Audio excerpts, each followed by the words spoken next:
The Oregon Trail cuts through the state of Idaho, and many of the pioneers use this trail through here in Glenns Ferry. But upon getting here, they were faced with the Snake River, which is considered one of the most dangerous crossings along the trail.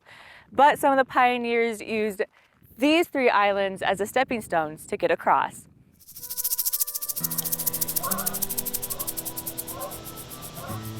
Is it worth it?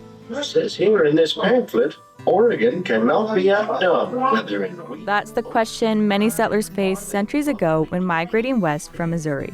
Lots of lives were lost here, wagons, animals, livestock, property.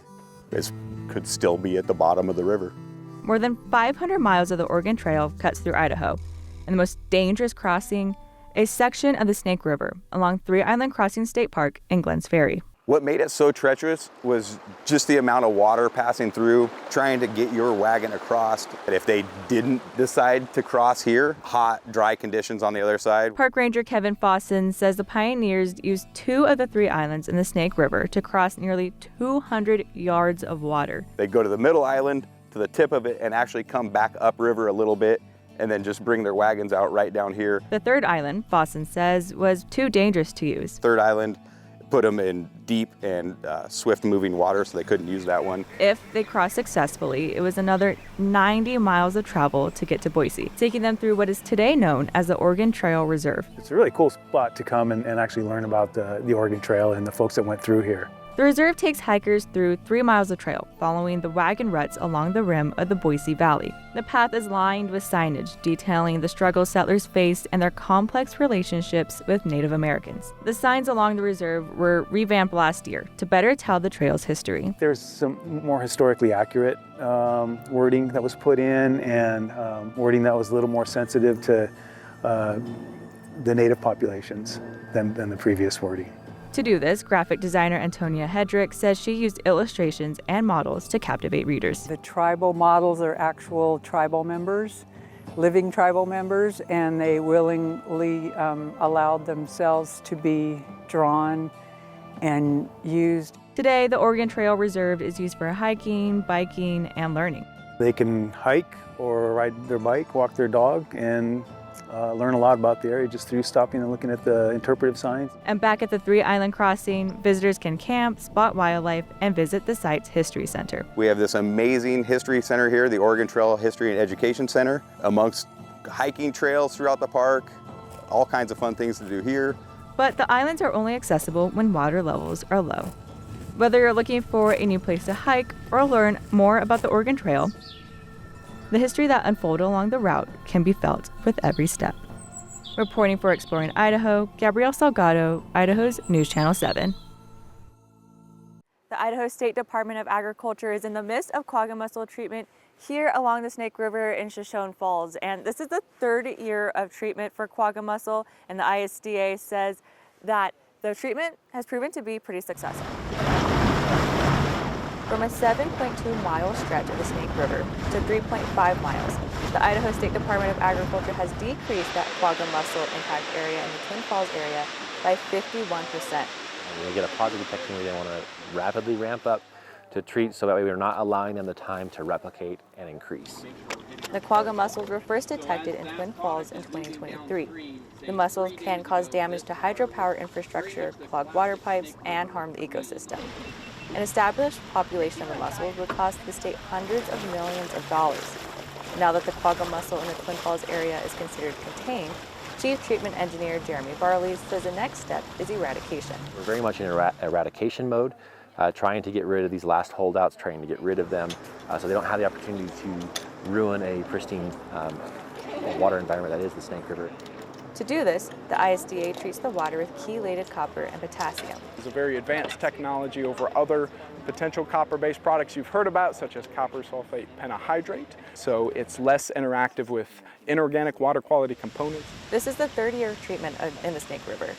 Barley says it is best to treat during the early fall months. It's in response to the breeding time of when we're actually able to detect the organism. As soon as we see breeding occurring, that's when we ramp up this treatment.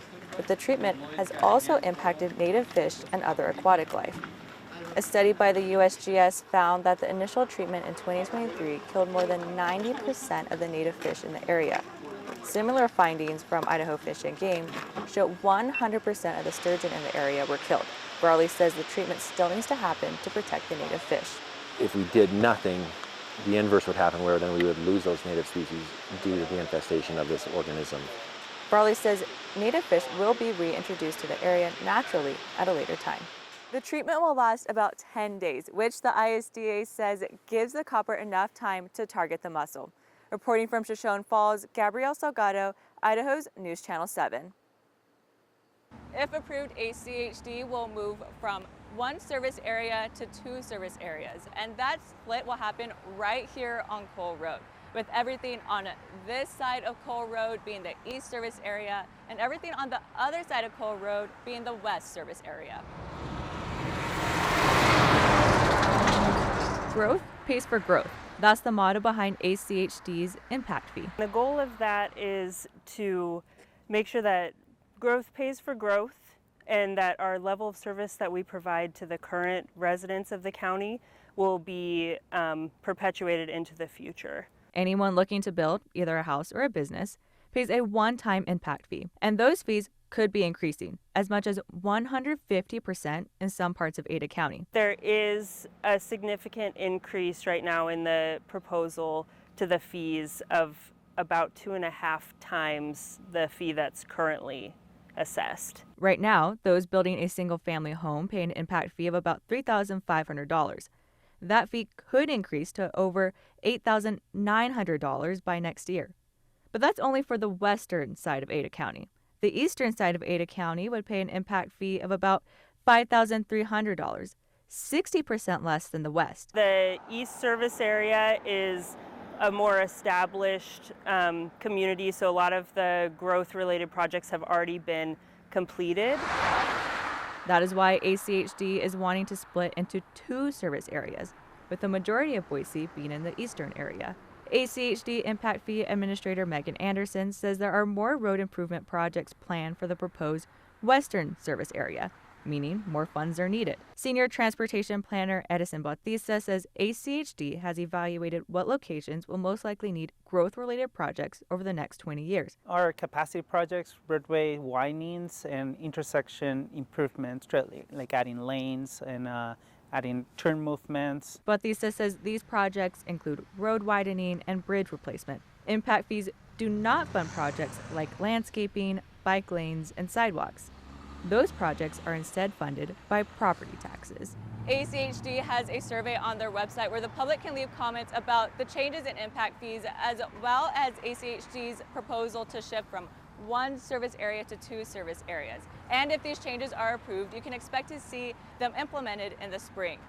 Gabrielle Salgado, Idaho's News Channel 7.